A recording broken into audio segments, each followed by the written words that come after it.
When I started to think about what I wanted to talk about next, I saw God meet me in my thoughts. And I knew immediately this is what I wanted to talk about. This moment when God meets me and inspiration for that next thing to talk about. Now, I know you may not be believing for a message from God for anybody or anything like that, but God can give you this same influence in your life for whatever thing is important to you. That's what I want to share with you. This moment of interaction with God, how it can expand into more than just a moment, how it can fill up your whole life. We can interact with God on purpose. Just talking to Him. That's interacting with God. It's important to do it too, because if you remember, without faith, it's impossible to please God. And just talking to God is the most basic level of faith that He's there. But does that mean you have to speak up every time you have something to say to God? Do you have to open your mouth and say it? No, faith doesn't have rules. Just because talking to Him is a basic part of faith doesn't mean that you have to be audible and vocal with it every time. There are different ways to talk to Him. Just thinking towards Him with some intention is like talking to Him. But I want to talk about something more internal, what your heart does without talking when you talk to God. It's this turning of your heart to Him that causes you to engage with God. And you can do it on purpose in the same way that you can talk to Him on purpose. You can engage with God on purpose. It's something you can learn to do without actually saying anything. It's something you can learn to do while you go about your day doing your normal things. It's a way to stay in Him always and stay connected with Him. It's engaging with Him in your heart, even while you think about other things. You can do that. It's a lot like talking to Him in your heart, but in a sense without words. I've been getting help from God in my thoughts for a long time, and I can tell you that you come to know the feel of Him.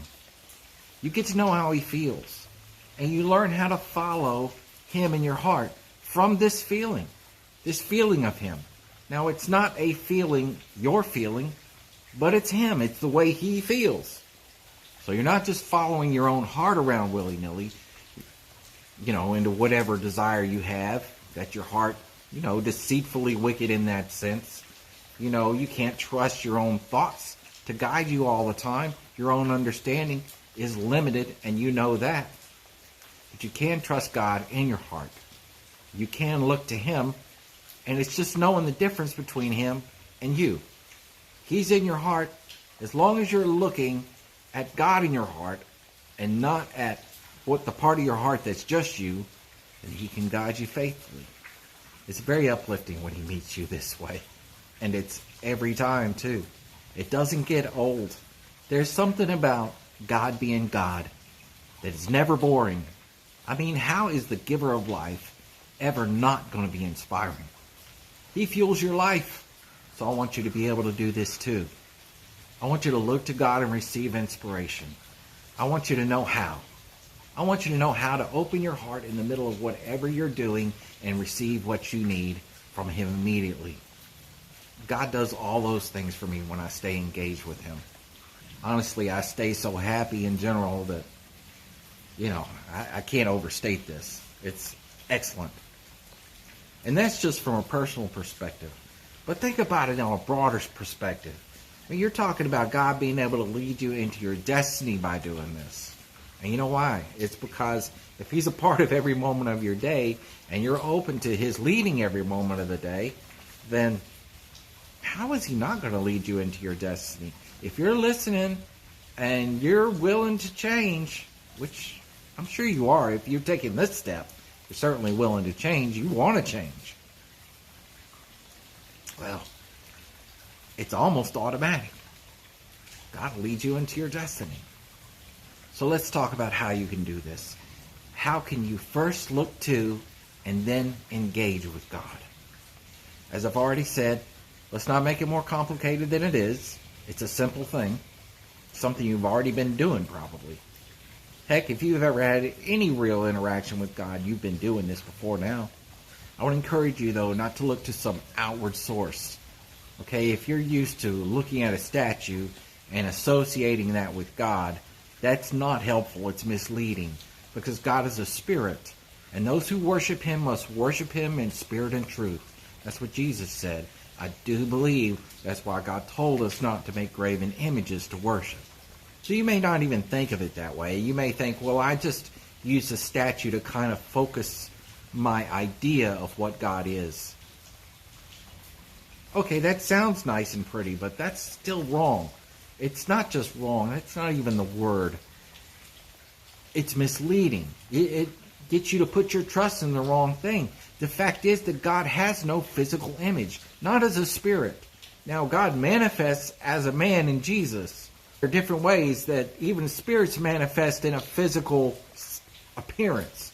Like angels, for example, which are called ministering spirits of light or fire, one of those two, ministering spirits of fire. They can appear in a physical, shape. But a spirit itself, God as a spirit, is not a physical form. We're not visualizing God. We're not trying to put a picture on him. We're actually trying not to form any picture. We're not trying to picture God in our minds. The moment you do that, you have just taken away from who he is, because it's the God of your imagination. But you see, God doesn't need you to do that, because God is real. So all you're doing is looking to him without an expectation of what he looks like. That's not it. Just an expectation that you'll be able to connect with him. And you're seeing with spiritual eyes the Spirit of God. You're not seeing a physical image. So resist any kind of physical image. Just look to God the way you already know how. I'm trying to tell you, this is just as simple as you think it is. And I know I'm making it sound like it's not simple, like you have to purge yourself of this physical image representation. No, I'm just trying to give you a little clue is all it is. As he's not that picture you have in your mind. There's no picture of God that you're supposed to be holding on to. And, okay, every time I look to God, I connect with this idea of what I think he is. No. God is, in and of himself, more than an idea. He's more than your idea. Right? He's the I am that I am. You don't have to have a physical image of him. You don't have to have a picture representation of him in your heart. He is in your heart.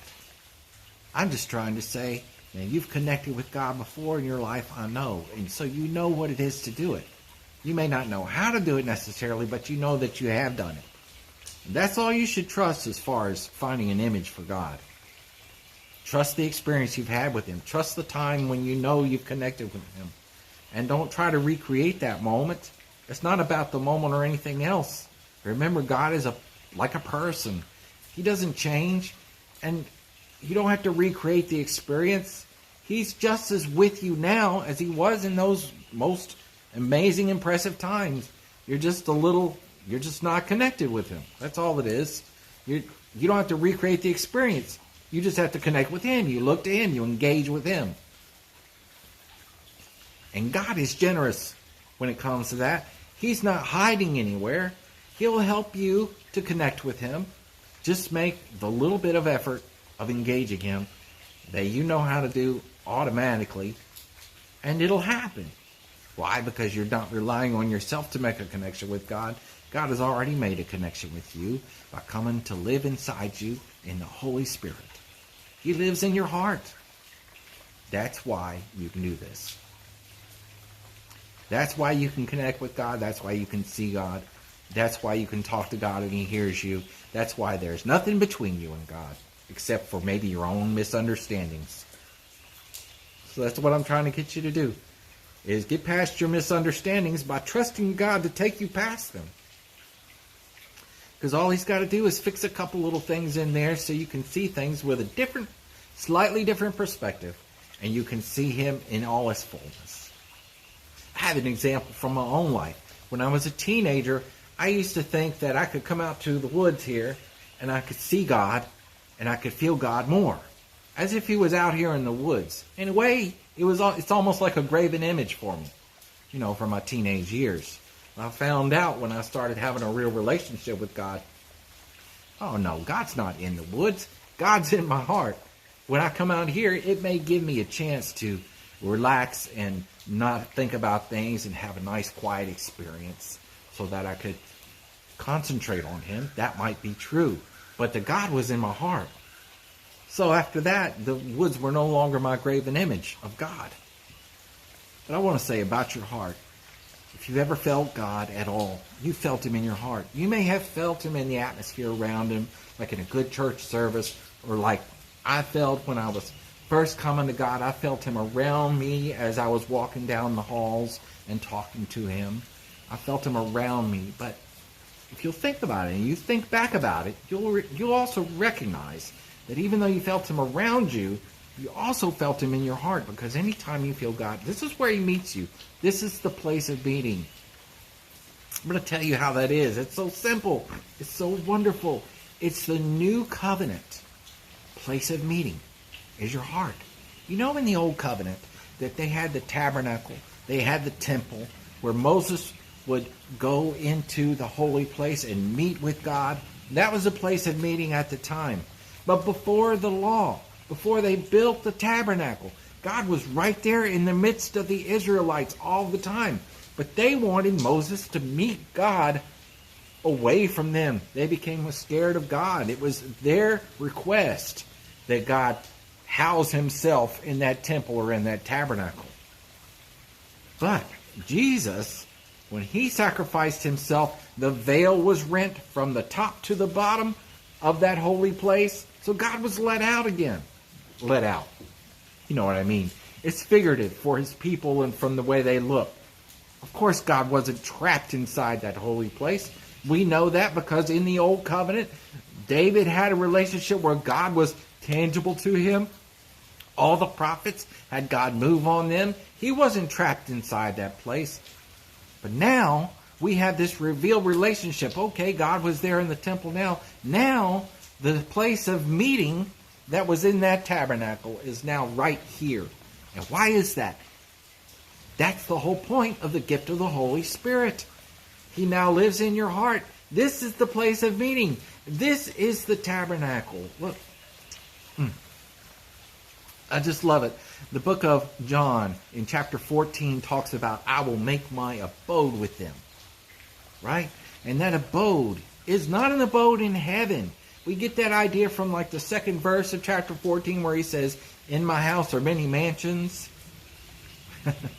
And we have this idea that, you know, he's up there building mansions for us to live in. No. The mansion he's talking about is that same word for abode. The same exact word for abode down in just a few verses later when he said, I will come to him and make my abode with him. That's you and me. So the abode he's talking about, or the mansions that he's building, is this place for himself to live in your heart.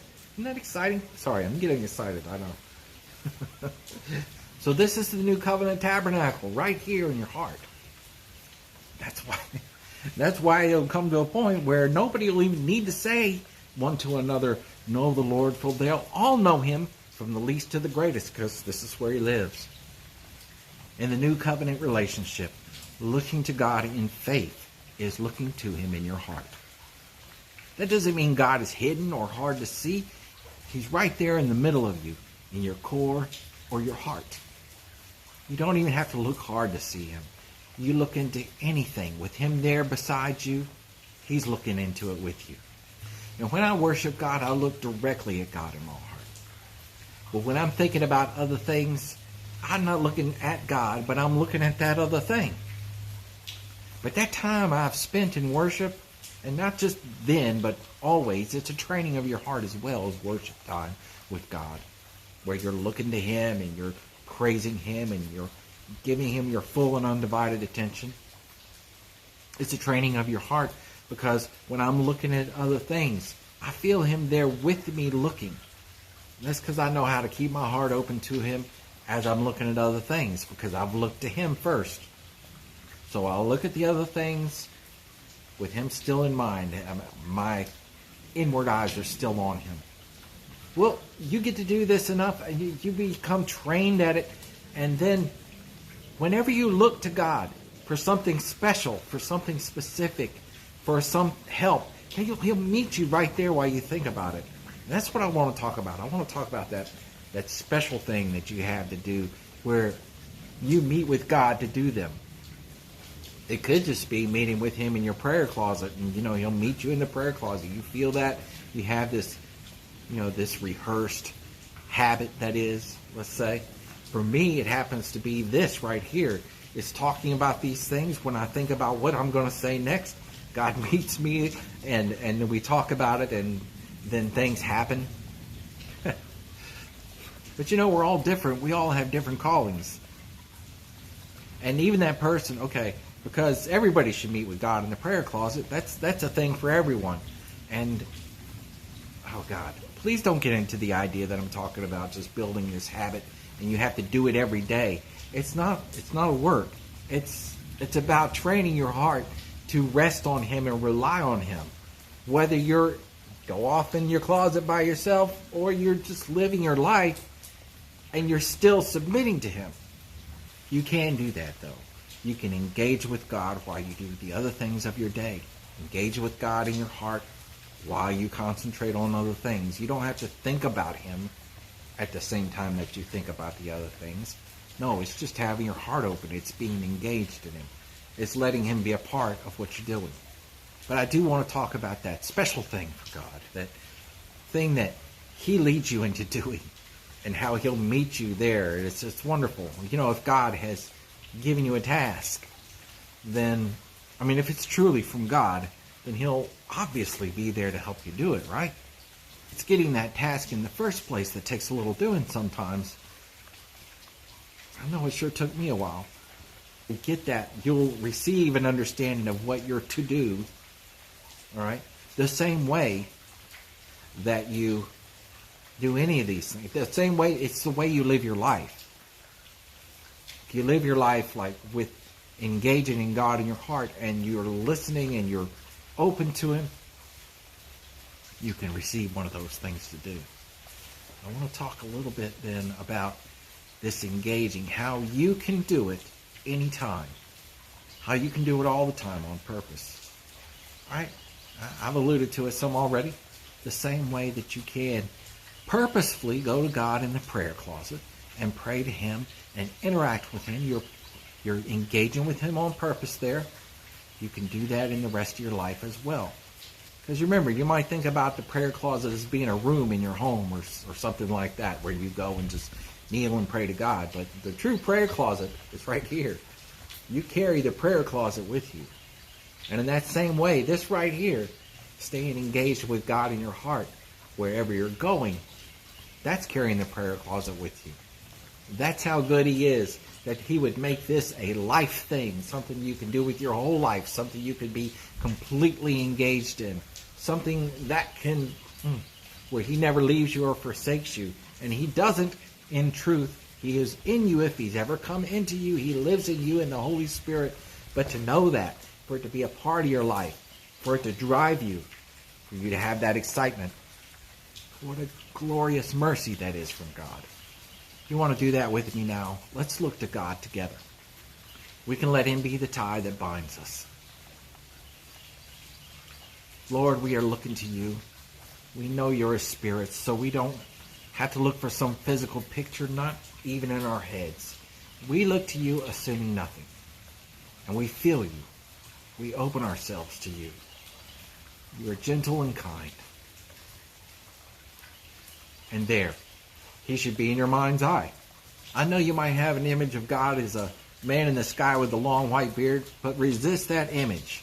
Just the good, gentle, loving Father that we all know can draw even a little child to him with his kindness and his gentleness. That one, that's what I'm talking about. See, that's the one you know in your heart.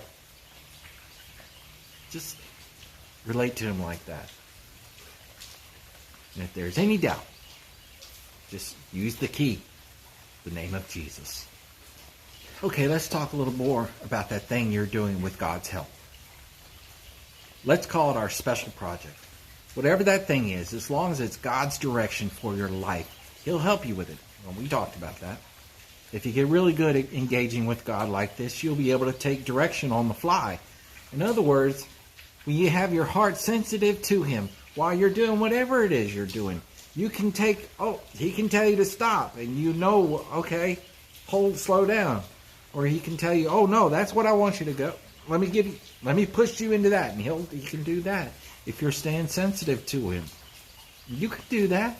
You can be sensitive to him. God will teach you how to do it. When I say get good at it, I mean have your heart sensitive enough to feel him and move you as you go. I do that all the time when I'm speaking or talking or writing. I make a point of yielding to him. I want him to interrupt my train of thought. I want to go off in another direction at a moment's notice. I know that might sound like, am I just flitting around here and there? Is it chaotic? No, with God it's not. It never is like that. Not if you're listening to God. And if it is like that, that's you. No problem. God can correct you. And doing this, you learn to follow God. It's been interesting all the time and thought and patience that this particular message has taken from me. It's all very good. I feel like it's ordering my thoughts. It's ordering my insides even. Trying to find ways to say this to you. Making it clear to you is making it clear to me. That's the wonderful thing about this too. That's the way this works with God. Because in the end, it's a revelation of God in this earth. If it's from God, it's for you and for me as well. I may be speaking to you, and I may have prepared this message for you, and I may have sought God's help in preparing the message for you, but the message isn't just for you, is it? And that's the wonderful thing. It's the same for you. When you reveal God into this earth through what he has showed you to do, it'll help you just as much as it helps anybody else. And again, it may not be that God is preparing messages for you to speak. That may not be your position in the body. You may really enjoy carpentry, for example. Maybe you're great at it. And you know why you're great at it? It's because you have God moving in your life and giving you inspiration about ideas and things to do. And you're revealing God in this earth through what you do. There is nothing wrong with that. It's no less of a calling than, say, mine is. But the work itself shows God's image to people. Just look at the brilliance. Look at, how well this works. I feel love in it. You can feel love in things like that. But that doesn't mean you won't ever say anything. You will still be a witness. And you're witnessing with your work. But you will still say things too. You still will testify with your mouth of the glory of God. Oh, look what he does this with me.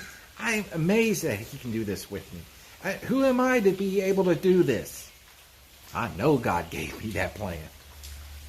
When it's from God, it helps us all. It brings him more tangibly, more knowably into this earth. I said I was going to tell you how this can fill up your whole life. It can. God can be a part of every moment of your day, 100%. Engaging with him like this will do that. Because it's engaging with him while you do other things. Even if you're cleaning your room, doing laundry, watching TV, you can still be engaged with God. Have your heart open, listening. To do the thing that God has called us to do is the ultimate experience in life, right? Doing the thing you were made for. When we fulfill God's call in our life, we are fulfilled in every way imaginable. Well, engaging with God in our hearts is how we can bring God into our whole life, into every part, 100% of our time. And like I said before, doing that will automatically lead you into destiny. Because he'll be with you there every moment, guiding your steps. I'm not talking about telling you put your right foot forward and your left foot forward now put your right foot forward. Wouldn't that be silly? No, he made us to be able to guide ourselves. We can do that. But to have him there beside us as we walk through life is to allow him to train us, is to allow him to grow us into that destiny-fulfilling Christian that we should be, that he made us to be.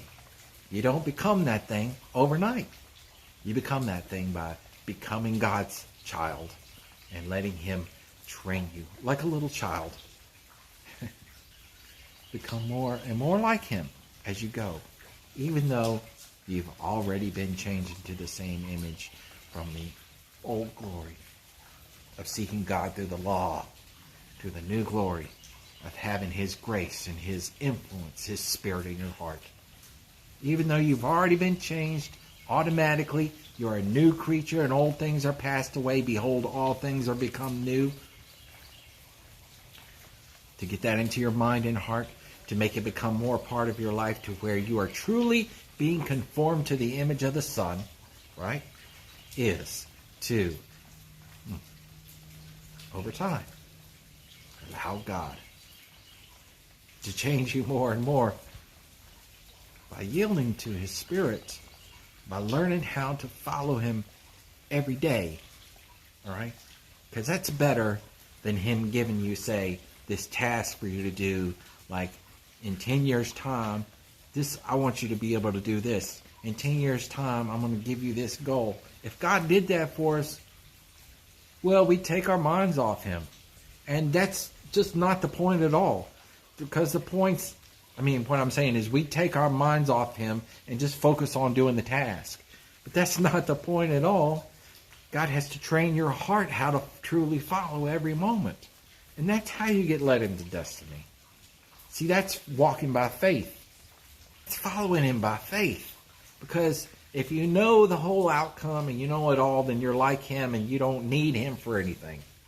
So what is it? Train our hearts to learn how to listen, to learn how to obey, to learn how to go with him.